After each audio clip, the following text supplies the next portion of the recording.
Hey everybody, I have a confession to make. A few years ago we covered the movie The Pine Tree, also known as The Christmas Tree, and I called that movie the worst Christmas movie ever. We also did a Goodwill movies video, and I called those movies the worst ever Christmas movies. Was I lying when I made those videos? No. Am I slightly shameless with my YouTube titles? Of course not. But I have to apologize. I may have jumped the gun a bit on those videos because I cannot, in good conscience, call them the worst Christmas movies ever made when Rapsittie Street Kids exists. Christmas! Yeah, it's actually just false information. It's my bad.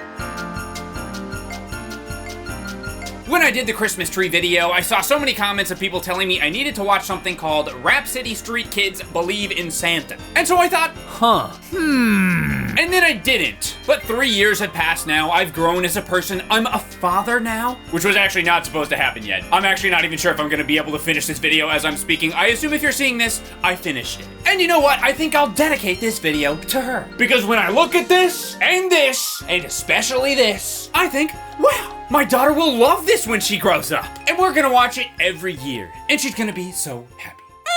Despite this movie clearly being terrible even at a quick glance, it somehow managed to air on actual television networks, and it even boasts some pretty huge voiceover talent. Paige O'Hara, who voiced Belle in Beauty and the Beast, Nancy Cartwright, aka Bart Simpson, and Mark Hamill, known for The Legend of the Halloween, and Star Wars? It really made me question what exactly is the backstory of this movie. Well, in short, the movie was funded by a man named Colin Slater to the tune of $500,000. He apparently never even checked in on the movie during its entire production, and at least according to Wikipedia, the first time he ever saw the movie is when it premiered. Some people have theorized that this movie was some sort of money laundering scheme, and while I obviously cannot confirm or deny that, I can say that when one of the animators came to him during production and told him he was being scammed, instead of doing something about it, he fired him.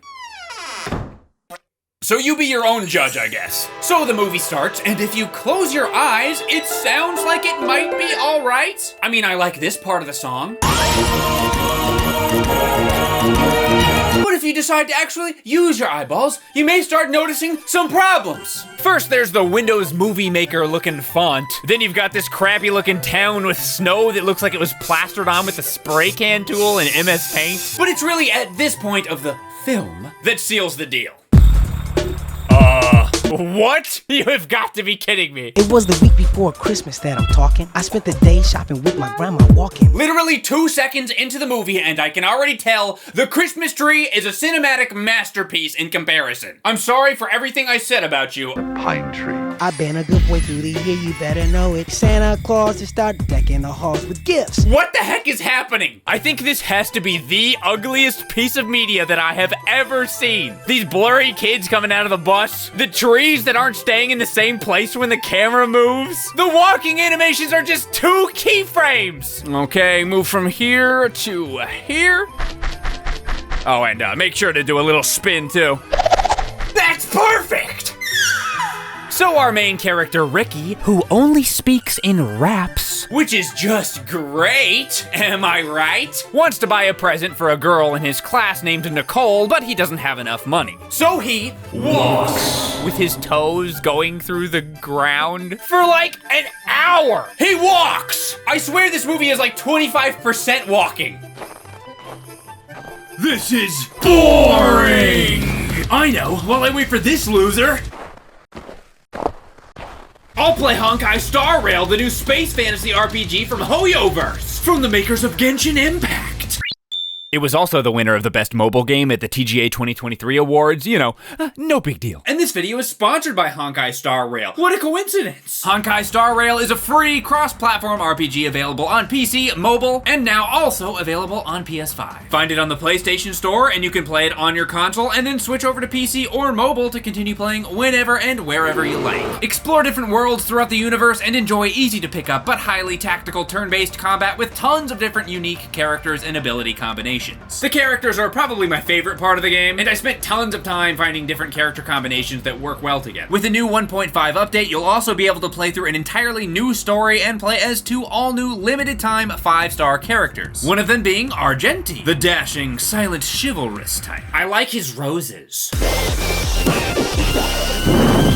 With these new characters in the 1.5 update, you'll be going on ghost busting missions. And if you log in for 7 days, you'll get 10 free Star Rail special passes, which you can use to try and draw the new limited characters. Honkai Star Rail is already a global hit with over 80 million downloads in its first 6 months. And it's free to play. So if you haven't been playing already, you have no reason to not try it out and become the 80 million and 1th downloader. And you can do that by using my link in the description below and use the redemption code to redeem 50 Stellar Jade to unlock new characters. Thank you to Honkai Star Rail for sponsoring. So Ricky finally makes it home and Mama, I miss you big. Oh. Well, this is starting off darker than I thought it was going to. Before his mom passed away, she gave him this teddy bear as a gift, and since he has no money to buy a present for Nicole, he decides to give that to her instead. What is going on here? Why is she so huge? Wait. No, stop! I'm assuming his mom would have loved for him to keep the bear and treasure it and her memory forever, but you know, I'm sure giving it to your elementary school crush whose name you won't even remember in 15 years is good too, right? Then we jump to the next day at Rapsittie Street Elementary School where we meet some new characters. There's the girl Ricky has a crush on. Beautiful Nicole. Beautiful. She's beautiful. Wow. There's Nicole's friend, What's-Her-Face, who we'll get into later. The 3 bully characters. Spin round and round and find the ground. Ow! They're cool. One of them is the character voiced by Nancy Cartwright. Let me know anytime you want to fall down again. And hearing her Simpsons Nelson voice come out of a character in this movie, I have to say, is pretty surreal. And then there's Ricky's best friend. Duck! I mean dinosaur! Okay. His personality is Sandwich. He is constantly eating sandwiches. You are back where you belong. Talking about sandwiches. My mom can make the biggest sandwich in the world. Holding sandwiches in his hand without using his fingers. It's this movie's idea of a joke, and it's hilarious every single time. We also meet the teacher. Class, sit down. She's probably the scariest character in the entire movie. Well, except for Nicole. I mean, Nicole is beautiful, right? The way her eyeballs are popping out of her head, whatever's going on with her mouth here, she's stunning! The teacher character, though, clearly hates her life. I need the calm fairy to dust this room. I need a recess. Sit down, police! And considering she has to put up with these kids almost every day. Let's go out and do some skating. You won't catch me hesitating. Honestly, I don't blame her. Oh my god, I freaking hate these kids. I hope they die out there. You say it's Christmas, bring on the cheer. Time to share all the love and joy we hope throughout the year. Now that it's Christmas time, everyone's feeling fine. Bringing the sun and cheer. Okay, seriously, what the heck is this scene? It's just kids skating, or should I say walk animation 03.moving across the ice and mumbling for 5 minutes. No one can catch the Smith man. Seriously, what the heck is happening? It's certainly no Charlie Brown Christmas, that's for sure. You won't get away from me! I'm gonna take your sandwich. Autobots, transform! No, not the sandwich! No! Watch me, everyone. I'll watch you, Nicole. Not you, Ricky. Oh my god! What is wrong with her face? I mean, Beautiful Nicole. she may be beautiful. Beautiful. But what's not beautiful is her personality. What did you get from the grab bag, Nicole? Here. Not cool, Lene. My gift's the best. It came from the mall. You know a late 90s / early 2000s female character is stuck up if she's obsessed with the mall. I think I'd rather be at the mall. You see, Nicole's whole thing, other than being beautiful, is that she really wants to be a good girl. She just has a hard time with it. You know, pretty relatable character trait. for a dog. You want to be a good girl, don't you? It's just a little hard to be a good girl sometimes, isn't it? She even has an entire song later in the movie about how she wishes she was a good girl, but just isn't. Look at me, the best kid in the world. A song in which she doesn't move a single time. She just stands there, singing in the exact same spot, looking in the exact same direction for the entire duration. Only occasionally moving her arms and legs back and forth and doing whatever this is. But whatever, back to school. Now that it's Christmas time, everyone's feeling fine. Unbothered King! I want to see a Rapsittie Street Kids special starring this kid in the Arthur outfit that's always standing completely frozen in the background. I want to know what his whole deal is. But oh well, at least we get another 15-second walking scene. And then there's this classic moment. Ouch! Ow! Ow! Get him away from me! Get him away from me. That means he likes you. Yeah, it's fine.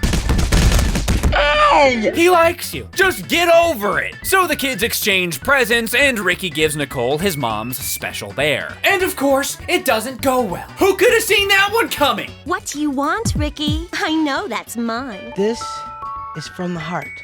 Merry Christmas, Nicole. Have you lost your mind? I can't even exchange this nasty old thing. You might be smart with books, but you sure are stupid. Yeah, that's right, Ricky. Don't let her see you cry. Or, you know, run away crying right past her in full view. You know, whichever. You shoot her, Ricky. It's really gross that Ricky likes you, but he's my friend and you're not. Okay. So Nicole throws the bear in the trash can.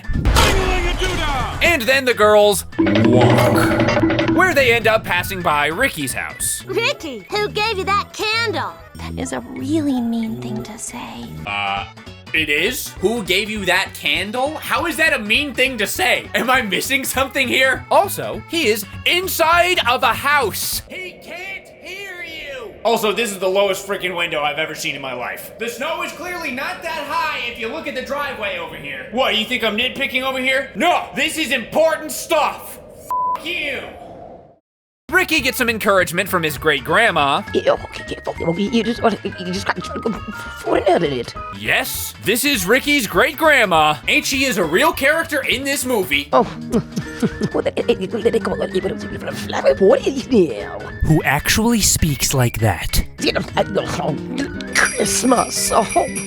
Then Ricky writes up his wish list to Santa, in which he says he wants a, quote, video box, and tells Santa to give presents to all the kids in his class. Even Nicole. I gave her my special bear. Wow, Ricky. Snitch! He then takes the letter to the mailbox, only to drop it somehow, where it falls into Nicole's yard. The next morning, after her insanely stupid song that we already covered, she finds the letter and reads it, which somehow fixes her terrible personality instantly. What have I done? So she goes with What's-Her-Face and Sandwich Kid to try and find Ricky's bear in the garbage bin, but they don't have any luck finding it. Now what'll we do? How about the junkyard? Oh no, not that. Hey, you wanna go look for that bear in the place we're most likely to find it? No, I'm good. I'm just gonna keep looking through this random house for a few more hours. Nicole eventually relents and they head on over to the junkyard where we get the most action-packed scene in the entire movie. I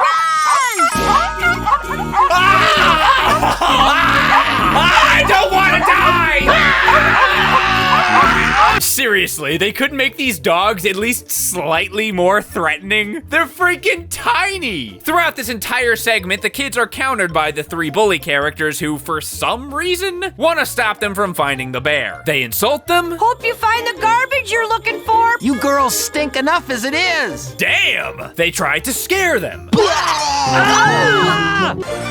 Yes! Saved you again, my friend!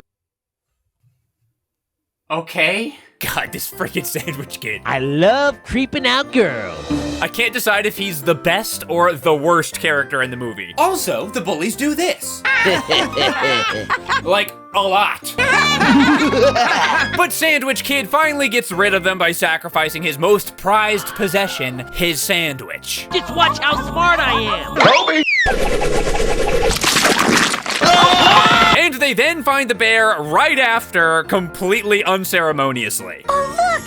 There it is! All of that chaos. And then just... Oh, there it is. a beautiful, touching moment that I'll remember for at least the next 20 minutes. Nicole heads over to see Ricky in his low-ass windows to give him his bear back, only for him to reject it. Here. This was a gift for you. Doesn't it mean a lot to you? Yes, and so does friendship. Oh, okay. I feel like okay is the only way I can respond to like half the lines in this freaking movie. So, there's this guy, don't know if you've heard of him. His name is Santa Claus, you're the best guy that I know. But apparently he's not that great of a guy because they barely even bring him up, despite the movie being called Rapsittie Street Kids Believe in Santa.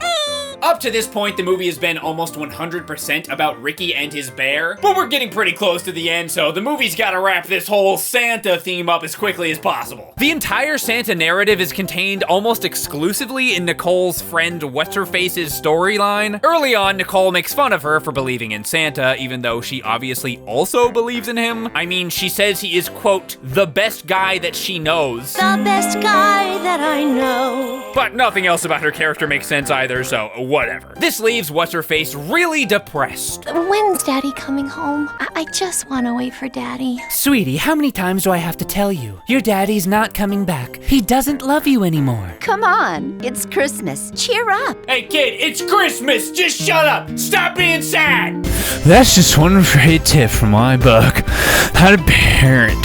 Then her little sister shows up, completely out of nowhere for the first time, like 30 minutes into the movie. I want a pony for Christmas. Santa can just put it in the backyard, okay? Aww.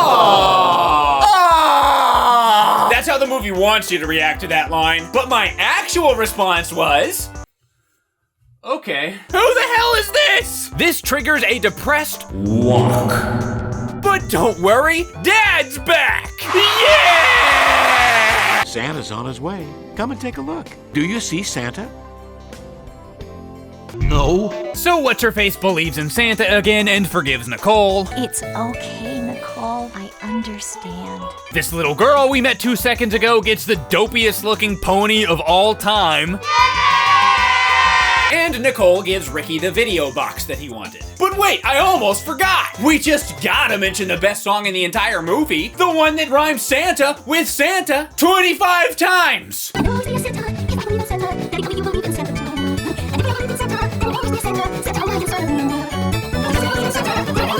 Santa alive inside of me and you.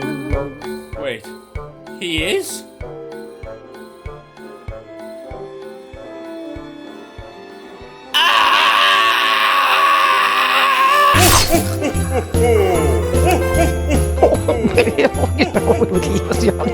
Christmas! Subscribe.